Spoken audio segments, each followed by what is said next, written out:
The breakfast rush at Meridian Grill started at 6:45, and Daniel Hartley was always there by 6:15. He wore the blue apron without complaint. He refilled coffee without being asked. He remembered that the woman in booth 4 took no cream, that the retired firefighter near the window wanted his eggs over medium, never over easy, and that the difference mattered enough to send a plate back twice. Daniel had learned the hard way that details were the only currency a man in his position could afford to spend freely. He was 36 years old, though most mornings he felt closer to 50. His second job started at 4 in the afternoon, maintenance technician at the Creston Office Park on the east side of the city. He mopped floors, replaced burned-out bulbs, and occasionally fixed the temperamental HVAC unit on the third floor that wheezed like an old dog whenever the temperature dropped below 40. He finished at midnight, sometimes later if something broke.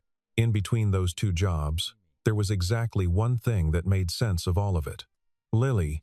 She was 6 years old, and she had her mother's eyes light gray, almost silver, the kind of eyes that looked like they were always thinking about something just slightly beyond the room she was in. She had Daniel's stubbornness, though he preferred to call it determination when it was hers. She could spend 40 minutes deciding which of two identical-looking crayons was the right shade of blue, and she would always be right in the end. Her mother, Claire, had left when Lily was 14 months old. She had not died. She had simply decided, on a gray Tuesday in March, that the life she had was not the life she wanted, and she had taken a bag and her car keys and driven towards something Daniel never fully understood. She called once, 3 months later, from a number he didn't recognize. She said she was sorry. She said she hoped he understood someday. He had not understood, and he suspected he never would, but he had stopped being angry about it somewhere around Lily's 4th birthday, when his daughter had blown out her candles and wished with her eyes scrunched shut and her small hands folded on the table for a dog named Gerald. She hadn't wished for her mother. She hadn't mentioned her at all. Daniel had held that moment in his chest like something breakable. He did not talk about Claire with Lily directly, but Lily was 6 and 6-year-olds were not obtuse. She understood that other children had mothers who picked them up from school, who packed their lunches and left notes inside with small drawings of hearts or suns. Mrs. Pelham's daughter had a mother who volunteered every Thursday. The boy across the street, Marcus, had a mother who stood at the end of the driveway each morning until the bus turned the corner and disappeared. Lily watched those things. She didn't say much about them, but she watched. "Daddy," she had asked one evening in November, while Daniel was untangling her hair after her bath, "Do moms come back?" He had kept working the comb through carefully, buying himself a few seconds. "Sometimes things change in ways we don't expect," he said finally. She had considered that. Like when the milk is fine, and then it's suddenly not fine anymore? Something like that. She had nodded slowly, as though filing the answer somewhere in the complicated archive she kept in her small head. And then she had asked him to sing the song about the frog who wanted to be a pilot, which was a song he had made up entirely, and which she demanded with complete seriousness at least 3 times a week. He had sung it. He always did. The day Lily turned 6, Daniel had been saving for 3 months. Not for anything significant by the standards of the world they occasionally glimpsed through the windows of other people's lives. He had saved enough to take her to Ardennes, the kind of restaurant where the menus had no prices on them, and the bread came in a small, cloth-lined basket with 3 different varieties of butter. He had looked up the menu online and practiced saying the French words quietly in the break room at Meridian Grill so he wouldn't embarrass himself. He had worn his good jacket, the dark one he kept in a dry cleaning bag in the back of the closet. Lily had worn a dress she'd picked herself white with small yellow flowers, paired with rain boots that had frogs on them, because she had insisted, and Daniel had decided the frogs were non-negotiable. They took the bus, because the car had been making a sound that Daniel was choosing not to think about yet. Inside Ardennes, the host had looked at them at Daniel's jacket, that was 2 seasons old, and Lily's rain boots with an expression that he had carefully arranged into something neutral. He showed them to a table near the back, half hidden by a decorative partition. Daniel had not said anything about the table. He sat down, helped Lily with her chair, and handed her the menu with great ceremony. "You can pick anything," he said. She studied it with enormous seriousness. "What's this one? Duck. The animal duck?" Yes. She put the menu down. Pasta, please. Pasta, it is. The restaurant was full. Chandeliers threw a warm amber light across linen tablecloths, and the kind of soft conversation that costs money. A pianist near the entrance played something slow and European. Lily sat with her chin barely above the table's edge and looked around with the frank, unhurried curiosity of a child who had not yet learned to pretend that extraordinary things were ordinary. "Daddy," she said quietly. "Yeah? This is the fanciest place I've ever been." "Me too," he admitted. She seemed pleased by that. She reached across the table and patted his hand once, the way he sometimes patted hers when she was nervous. And then she went back to watching the room. Evelyn Cross walked into our den at 7:43. She was 41 years old, and she had been CEO of Crest Meridian Holdings for 6 years. The company was mid-sized by the standards of people who measured things in billions. But it was hers in a way that no title entirely captured, built from a smaller firm she had restructured, fought for, and carried through 2 recessions and a legal challenge that had gone on for 11 months. She did not love it the way people in films love their companies, with their hands raised and their eyes bright. She simply understood it with a precision that most people reserved for languages they had grown up speaking. She was known for several things professionally: for being precise, for ending meetings when they ran over scheduled time, regardless of where the conversation stood, for the way she could read a quarterly report and identify the exact paragraph where someone had buried bad news, for never, under any observable circumstances, smiling during business hours. The staff at our den knew her because she came here twice a month, always alone, always at the same corner table near the window that overlooked the small garden. She ordered the same thing: the lamb, the house salad, sparkling water with a slice of lemon, and she read documents on her tablet while she ate. She tipped exactly 22%, and she never made small talk with the servers. Not coldly, simply without interest. Marcus, the maitre d', had worked there for 11 years. He had once overheard a hostess describe Miss Cross as the kind of woman who was born in a business suit. He had not corrected her, but privately he thought the description missed something. There was, on rare occasions, something in the way she looked at the families in the restaurant, couples with children, grandparents cutting a small child's food into pieces that was not cold at all. It was the opposite of cold. It was something guarded and enormous that she worked very hard to keep out of view. He had never asked about it. She had never offered. She arrived tonight in a black coat over a gray dress, her hair pulled back with the kind of effortless tidiness that took considerable effort. Her assistant, whom she had somewhere between dismissed and granted an early evening off, was not with her. She appeared to have come directly from the office. There were still the faint marks of a headphone on one side of her hair, and she carried her tablet in the same hand as her phone. She paused just inside the entrance, the way she always did, scanning the room briefly, with the practiced calm of someone accustomed to reading spaces. Her corner table was ready. Marcus nodded to her. She nodded back. Then she stopped, not dramatically, not in a way that anyone nearby would have registered immediately, but she stopped with one hand still on the lapel of her coat, and her eyes moved to a table near the back partition, where a little girl in a white dress and rain boots was sitting across from a man in a dark jacket, both of them leaning slightly over the table, talking quietly. The girl had silver-gray eyes. Evelyn Cross looked at those eyes for 3 seconds. Then she looked away and walked toward her table. Her hands were completely steady. They were always completely steady. She sat down, opened her tablet, and accepted the sparkling water from the server without looking up. She read the first page of the document. She had opened a contract amendment, 23 pages, which she had already reviewed twice without retaining a single line of it. She read it again.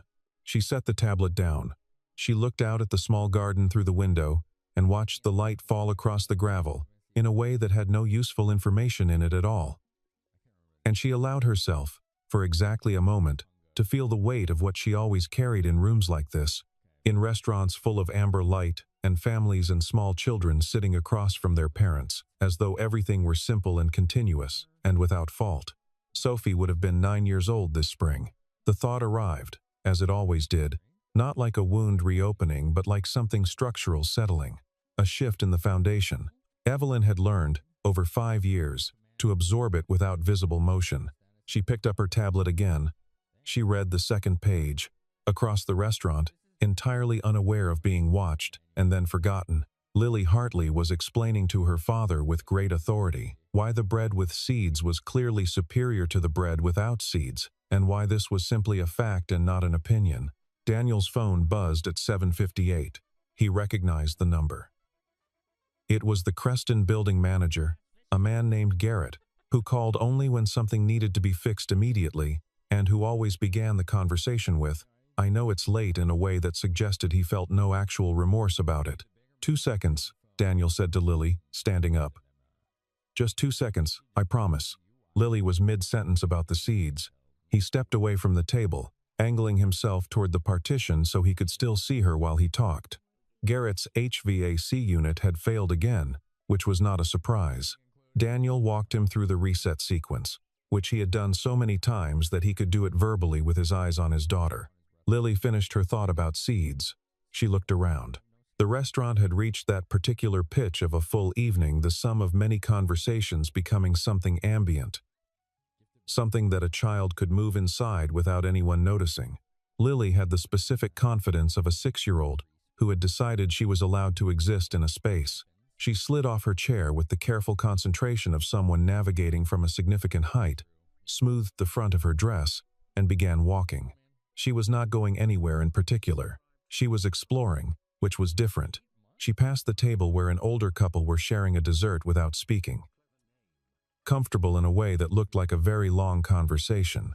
She paused at the edge of the room near the pianist, who was still playing, and listened for a moment with her head tilted. Then she turned, and she saw the woman at the corner table. Later, Daniel would try to understand what Lily had seen exactly. He would ask her, and she would say, she looked like she was waiting for something, which was not nothing as an observation. What happened next happened in the way that significant things sometimes happen, not slowly, not with ceremony, but simply and completely, the way a word comes out of your mouth before the thought that contains it has finished forming. Lily walked to the corner table. Evelyn Cross looked up from her tablet. Lily stood at the edge of the table and looked at the woman with the direct, uncomplicated attention of a child who had not yet learned to filter her own perception through social probability. "Mom," she said quietly. And then, as though something had opened inside her that she had been keeping carefully closed, "I missed you." The word moved through the room the way sound moves through still water. The couple near the dessert looked up.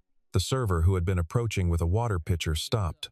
The pianist did not stop, but his playing seemed to recede somehow, to become something behind the silence rather than inside it. Evelyn Cross sat completely still. From across the room, Daniel had just caught the word moisture sensor from Garrett when he saw his daughter standing at a stranger's table. His stomach dropped. He said something to Garrett that was not quite a sentence, and put the phone in his pocket and crossed the restaurant in about 8 steps, his heart already apologizing before his mouth could. "Lily," he reached her, hand on her shoulder. "I'm so sorry. I'm so sorry." She didn't. "Lily, honey, this isn't." He looked at the woman and felt the apology go sideways somewhere in his throat. Evelyn Cross was not angry.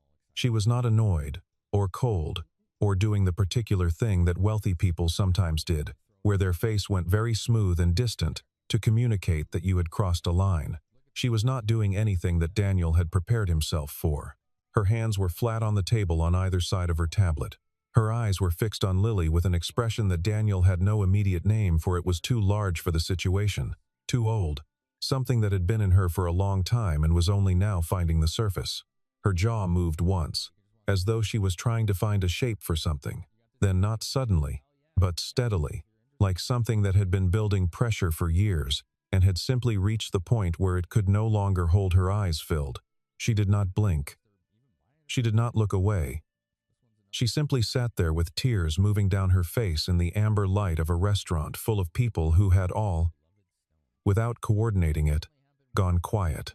"I'm sorry," Daniel said again, his voice lower now, confused. "She doesn't. I don't know why she—" Evelyn Cross pushed her chair back from the table. She moved carefully, The way people move when they are not certain of their own structural integrity. She lowered herself until she was at Lily's height, not all the way to the floor, but close, one knee nearly touching the ground, and she looked at the child in front of her with the full, undisguised weight of 5 years of something that had never had anywhere to go. Lily looked back at her without fear. "Hi," Lily said. "Hi," Evelyn said. Her voice was entirely steady, which was the most remarkable part. Then she opened her arms, and Lily stepped into them, and Evelyn Cross held a small girl she had never met before in a restaurant full of strangers, and made a sound that was not quite crying. Not loud enough for that, but was something close to it, something that had been stored in a place she had sealed with a great deal of effort and discipline, and which had now, simply and irreversibly, been opened. The pianist played on, very softly. Daniel stood beside the table with his hand half raised, and his apology dissolved entirely into something he did not yet have words for. The maitre d' brought 2 extra glasses of sparkling water without being asked. They had moved to a larger table, a 4-top near the garden window, which Marcus had arranged with quiet efficiency and no comment whatsoever. Lily sat between the 2 adults, cutting her pasta into segments with the earnest focus of someone performing surgery. Evelyn sat with her coat folded over the back of her chair, her hands wrapped around a glass. Her composure returned not as a performance, but as a habit that was simply very deep. Daniel sat across from her, unsure of almost everything. "You don't have to stay," he said. He meant it. He also wasn't sure he meant it. "I know," she said. She did not leave. Lily looked up from her pasta. "She's nice, Daddy." "Lily. She is, though." Evelyn looked at Lily with the particular expression of someone encountering something that disarms their defenses at the source. "You're not shy," she said. "No," Lily agreed, untroubled. "Daddy says it's because I have a lot to say." "Do you want some of my pasta?" "I'm all right, thank you. It has butter, the good kind. There's 3 kinds." "I know. I've had the bread here before." Lily looked at her with renewed respect. "Do you come here a lot?" "Sometimes. We came for my birthday. I'm 6. She held up 6 fingers to illustrate, despite having clearly already communicated this verbally. Evelyn looked at the 6 fingers. Something in her face shifted, briefly, then settled. "Happy birthday." "Thank you. I got books, and a puzzle, and rain boots." She lifted 1 foot slightly from her chair to indicate the boots, which Evelyn already knew about from direct observation. Daniel watched this. He watched his daughter, who was not a shy or a hesitant child, but who was not usually like this either. This easy, this willing to simply sit with a person and offer them pasta and facts. He watched Evelyn Cress, who was looking at Lily the way he had seen people look at things they were afraid of losing. He said, quietly, "I really am sorry about what she said." Evelyn shook her head once, not dismissively, like it was the wrong direction to go. "She saw something," she said. "Children do that sometimes." "She's never," he stopped, started again. "Her mother isn't in the picture. She knows that, but she doesn't entirely. She's still figuring it out." Evelyn was quiet for a moment. Lily had moved on to a detailed account of a puzzle she owned that had 400 pieces and a picture of a lighthouse, and was, according to Lily, absolutely not too hard for me. "Daddy, I just need more time. I lost a daughter," Evelyn said. Her voice was level, factual, the way people are factual about things they have had to make peace with through repetition. 5 years ago. She was 4.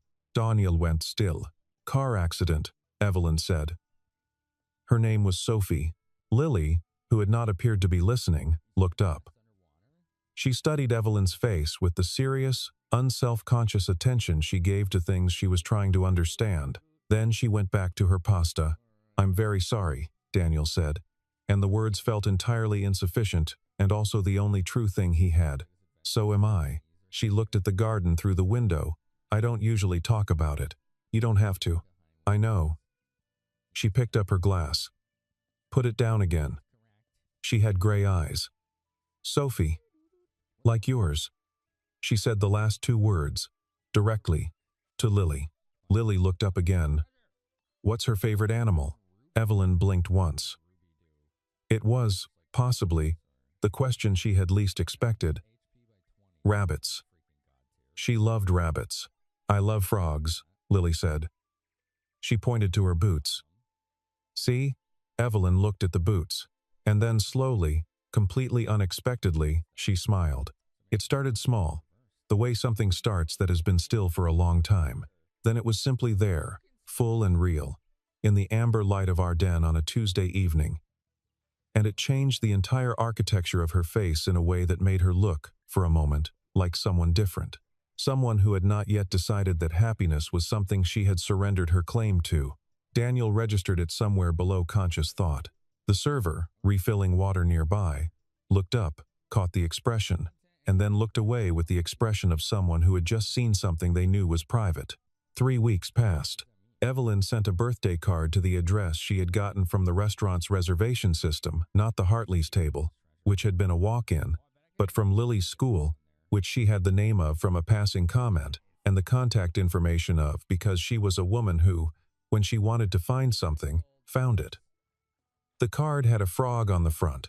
Inside, in precise handwriting that matched her professional correspondence in every way, she had written, "Happy birthday, Lily. I hope the lighthouse puzzle has been solved." Below that, a frog drawn in blue pen, clearly not by someone who drew often. Daniel held the card for a long time.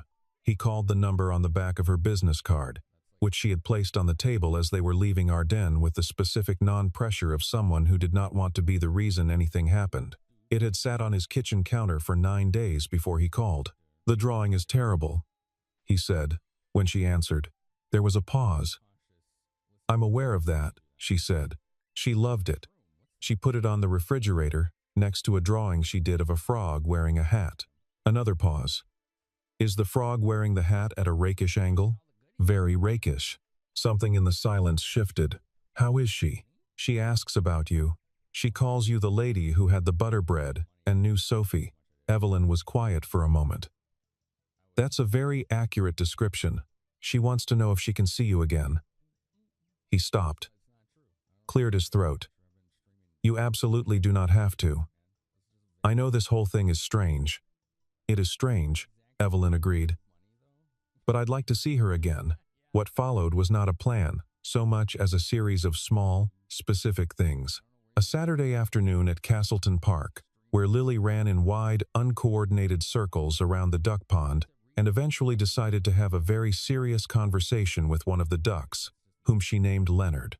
Evelyn sat on a bench beside Daniel with her coat on and her hands in her pockets, watching this with an expression that he was starting to recognize as the one she wore when she was not trying to be anything in particular. An afternoon at the public library, where Lily selected 7 books she wanted read to her immediately, and Evelyn, without being asked and without any particular ceremony, simply picked up the first one and began reading.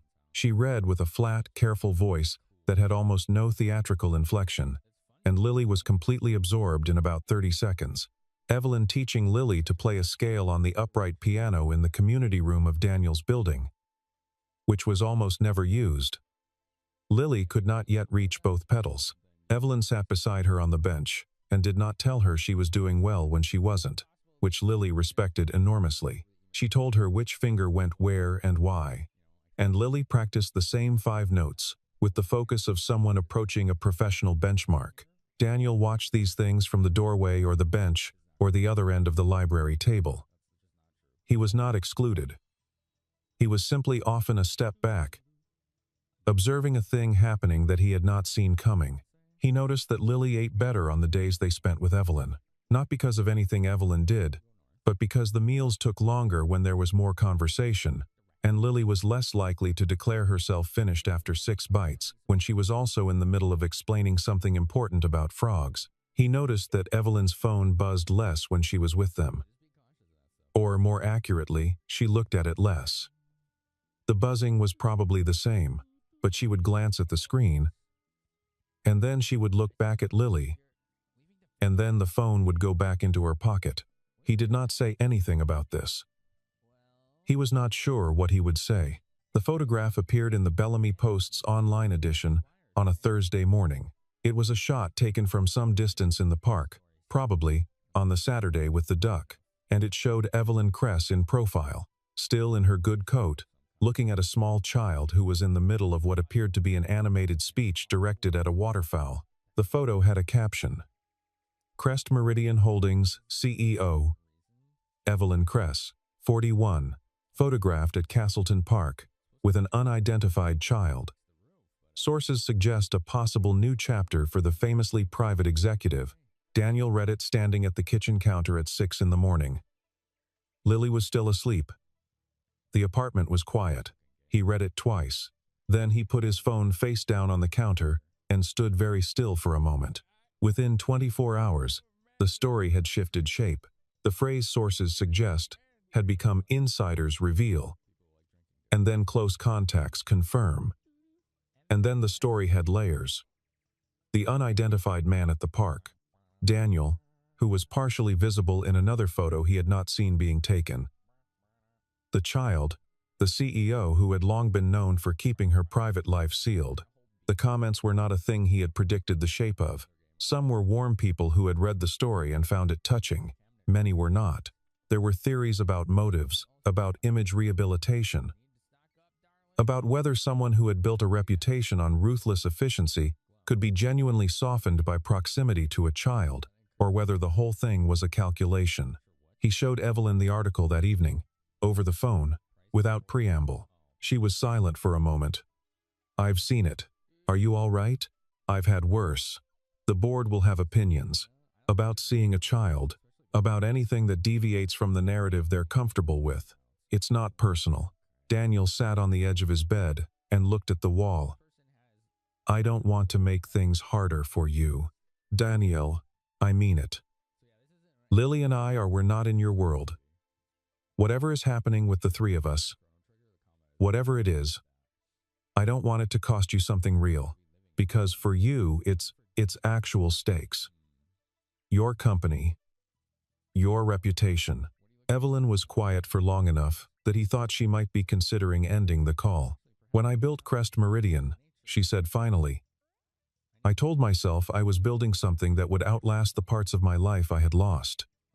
That the work was a replacement for something, or a way of justifying what happened.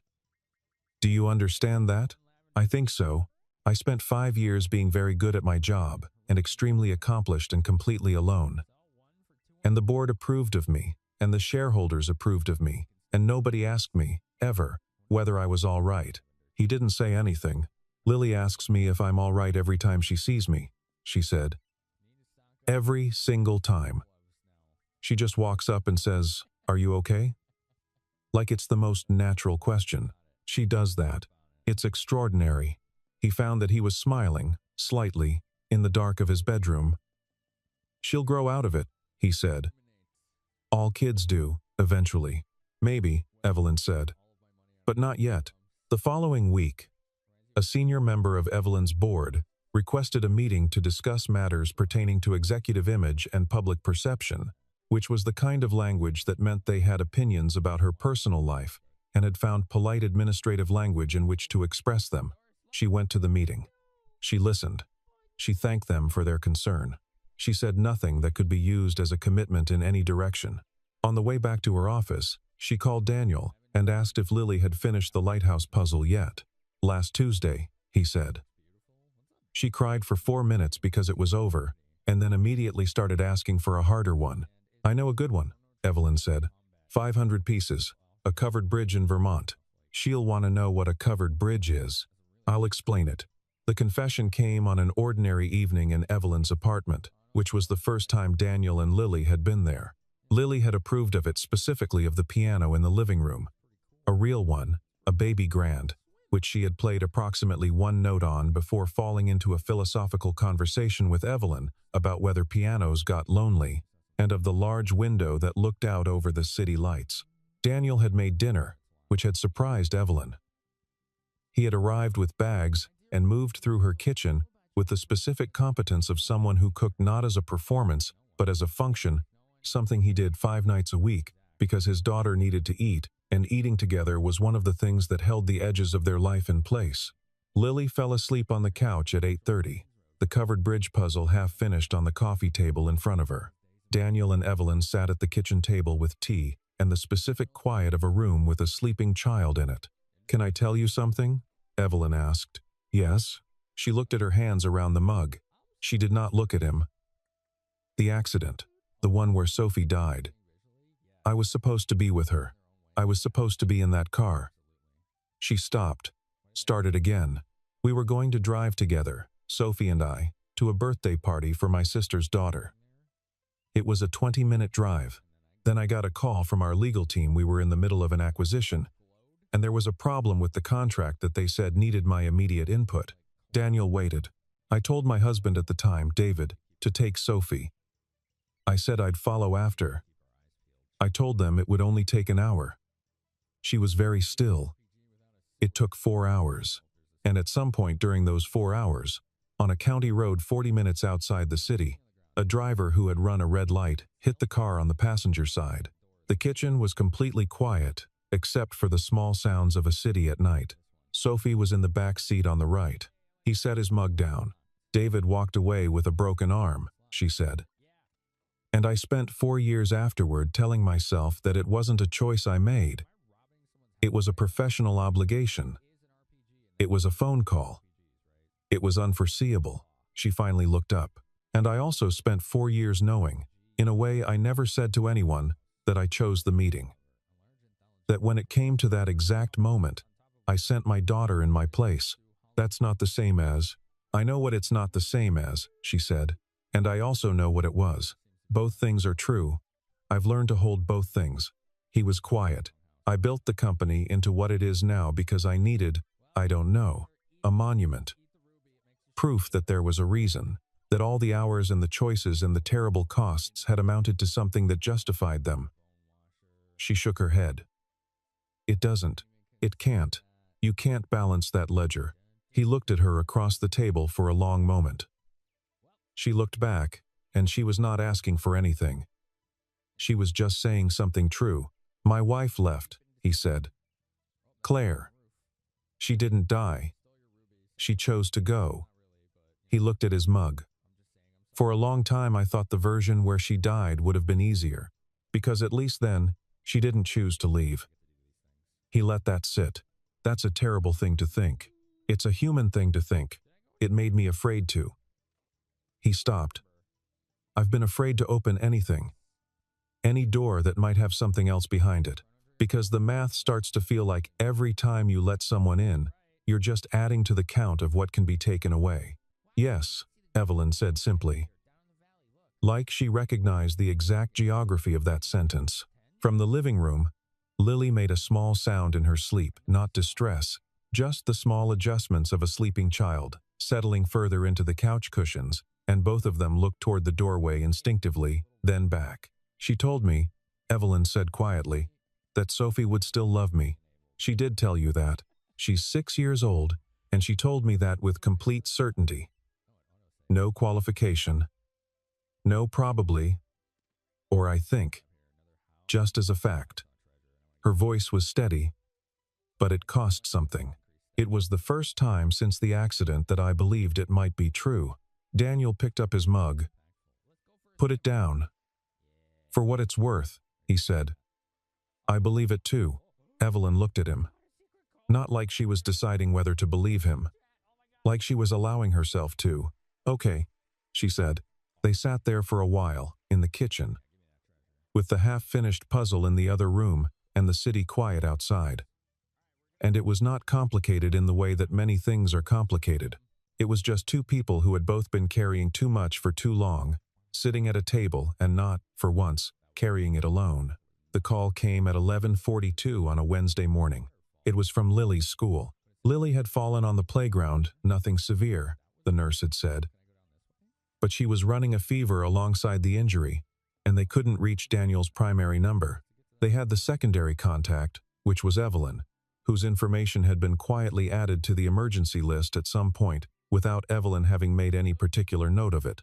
Evelyn was in a board presentation, not a quarterly review, not a standing meeting, the annual strategic planning presentation, the one that the board's chairman had been restructuring for 6 months, the one that every senior executive in the company was present for, the one that she had prepared a 90-slide deck for, and which was projected behind her on a screen the size of a significant wall.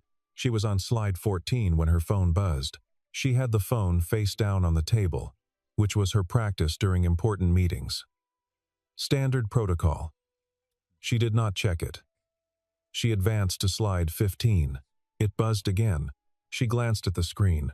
Lily's school. Urgent. She looked at the screen for exactly 2 seconds. "Excuse me," she said to the room. "I need to take this." The chairman of the board looked at her with an expression that said, "Among other things, we are on slide 15. She looked back at him with an expression that said nothing at all, and she picked up the phone and walked to the conference room door and opened it and stepped into the hallway. She told the school nurse she was on her way. She went back into the conference room. She picked up her coat from the back of her chair. She looked at her assistant, who was sitting along the side wall. "Postpone the rest of the presentation. Schedule a makeup session for the full board within the week." She looked at the chairman. "I apologize. There's a family emergency." He opened his mouth. She walked to the door. She did not run to her car. She moved quickly, purposefully, the way she moved through every space. But there was something different in it. She did not think about the board. She thought about Lily. She reached the school in 14 minutes, which was faster than the GPS had estimated. The nurse's office smelled like antiseptic and the particular industrial citrus of school cleaning products. Lily was sitting on the paper-covered examination bed, with her knee bandaged and her face flushed, and her rain boots a new pair, purple, with turtles dangling above the floor. She was holding a small stuffed rabbit that the nurse had produced from a drawer marked comfort items, and she looked up when Evelyn came in with the expression of a child who had been trying to be fine about something and had been waiting to stop. "Hi," Lily said. "Hi," Evelyn said. She crossed the room in 3 steps and sat on the bed beside Lily and looked at her. "What happened?" "I fell off the climbing structure." "I didn't cry." She paused. "I cried a little, but not very much." "That's allowed. The rabbit's name is Gregory," Lily added, in case this was important context. "Gregory is a good name." Lily leaned her head against Evelyn's arm. She was warm with fever. Evelyn put a hand on her forehead without thinking about it. "Where's Daddy?" "Coming. He's on his way." She had texted Daniel from the parking lot. "He'll be here soon." "Okay." Lily closed her eyes. "Evelyn?" "Yes? I'm glad you came." Evelyn sat very still. "Me too," she said, when Daniel arrived 15 minutes later, slightly out of breath from running from where he'd had to park. He stopped in the doorway of the nurse's office and took in the scene, Lily half asleep against Evelyn's arm, Evelyn's hand resting on Lily's hair, Evelyn's expression when she looked up at him containing something that he had not seen there before, and that he recognized immediately as the thing he had been hoping was there. She had left the most important meeting of her professional year. She had not hesitated. He stood in the doorway for a moment. Then he walked in and sat on the other side of Lily. And the 3 of them sat together on the examination bed in the nurse's office, with its antiseptic smell, and its paper covering, and its drawer full of comfort items, and Lily slept between them, and it felt like something that had always been going to happen eventually. Lily was home for 2 days with a mild fever and a bandaged knee, both of which she treated with tremendous seriousness and not a small amount of strategic theatrical deployment. Daniel took the 2 days off from Meridian Grill. He could not afford to, and he did it anyway. Evelyn worked from Daniel's apartment on her laptop, sitting at the kitchen table where the light was better, attending calls with her earbuds in, while Lily slept, and then sitting with them both through the long, slow hours of a sick child's recovery.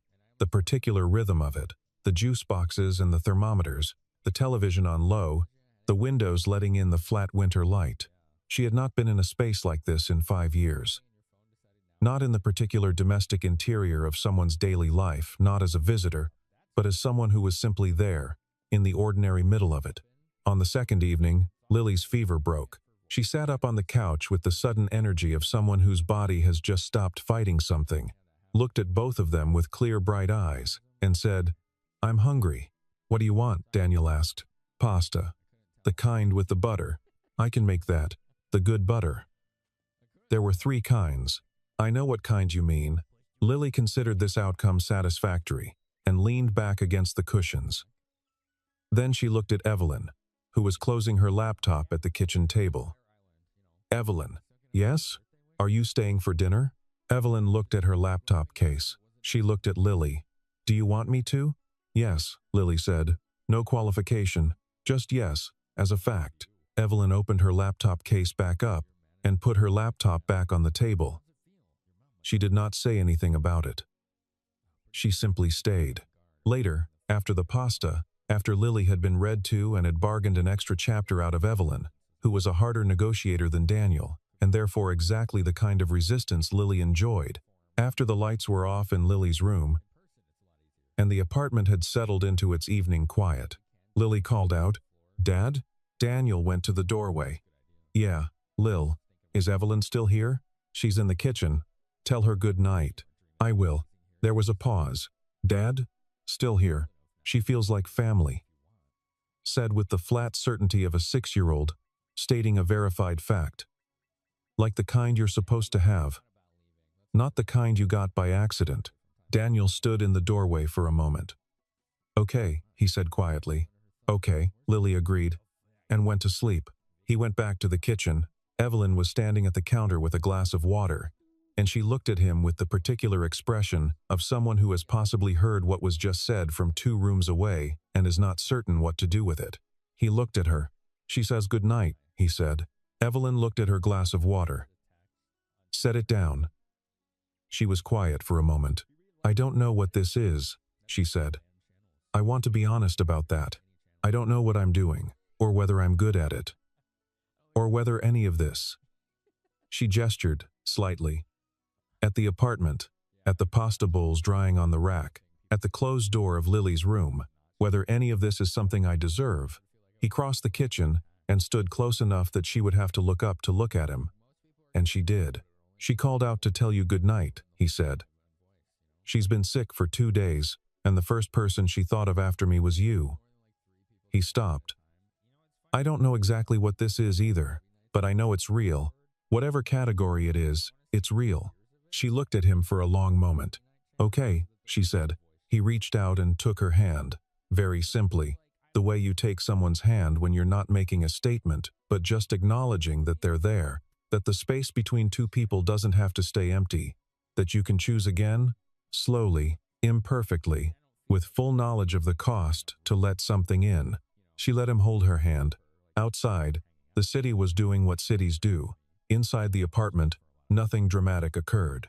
A man and a woman stood in a kitchen, and somewhere behind a closed door, a small girl was asleep, and the 3 of them had stumbled into one another by accident and had chosen, each of them, for their own complicated reasons, to stay.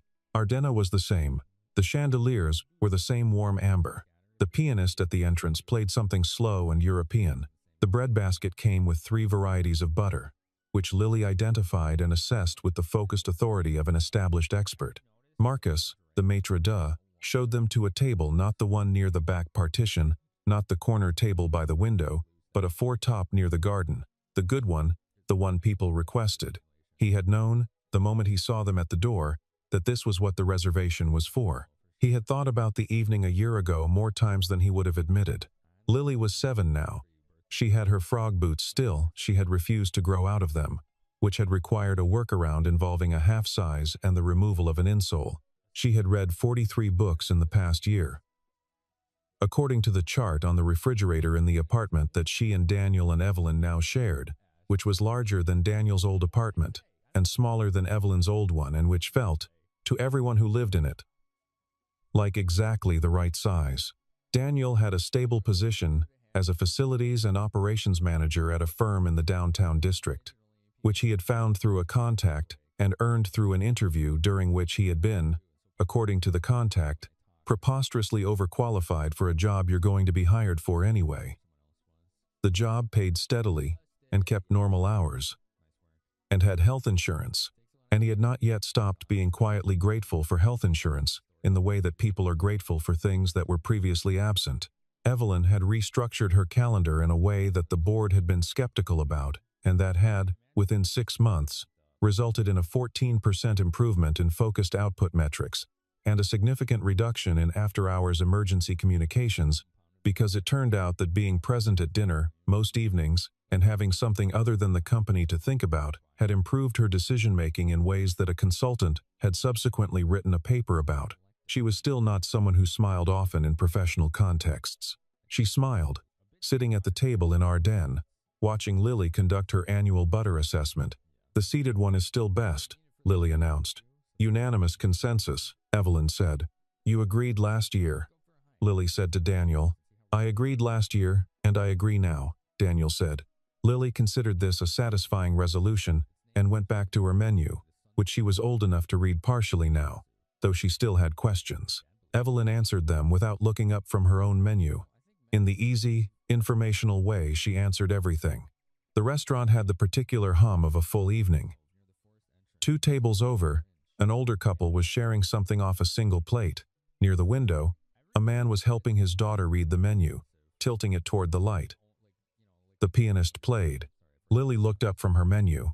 She looked at Evelyn. "Evelyn? Do you remember last year? When I thought you were..." She stopped. She was 7 now. 7 had a different relationship to the word than 6 did. "When I called you Mom," she said carefully. Evelyn put down her menu. "I remember. I wasn't wrong, was I?" The question landed in the space between the 3 of them and stayed there. Evelyn looked at this child, who had gray eyes like the sky before weather changes, who had named a duck Leonard and argued seriously about crayons, and told Evelyn, with complete certainty, that Sophie would still love her, who had fallen asleep against Evelyn's arm in a nurse's office and asked for her first when she had a fever, and knocked on Evelyn's home office door on Sunday mornings to ask if she was coming for breakfast yet. She reached across the table and put her hand over Lily's small hand. "No," she said. "You weren't wrong." Lily seemed to receive this as a satisfying confirmation of something she had always privately known. She nodded once and went back to her menu. "I'm thinking pasta," she said. "But also the thing with the duck. You said last year you wouldn't eat the duck. That was last year." "I'm older now." Daniel caught Evelyn's eye. She was still smiling. He thought about the man who had stood in the bus with a dry-clean jacket and practiced French words in a break room, and had taken his daughter to a restaurant because he wanted her to have one good evening, one exceptional thing, among all the ordinary, difficult things. He thought about how the bus had taken them here, and about how a small child had followed a feeling across a restaurant and spoken a word that had cracked something open. He thought about how the word family was not a shape that anyone had handed them. It was a shape they had found their way into. Gradually, through luck and choice and loss, and the particular stubbornness of a 6-year-old who believed what she saw. Evelyn looked at Lily, and then at Daniel, and then out at the garden, where the lights were on and the small stone paths between the plantings. "Have I told you," she said, to neither of them in particular, "that you saved my life?" "I'm 6, Lily said. "You were 6. I'm 7. "You saved my life when you were 6, Evelyn said. "It still counts." Lily looked at her with the deep, uncomplicated seriousness of a child who is being told something true. Then she reached over and patted Evelyn's hand once, the way Daniel had taught her, and said, "You're welcome." Marcus appeared at the table. "Are we ready?" "Pasta," Lily said. "And I'm considering the duck." "Very good," Marcus said, and meant it on more levels than one. The pianist played something slow and warm. And the restaurant did what restaurants do on good evenings.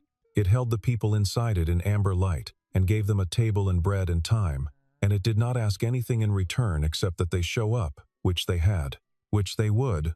Not everyone who comes into your life arrives with a reason written on them. Sometimes a child crosses a room and says a word, and the word lands somewhere that has been empty for years.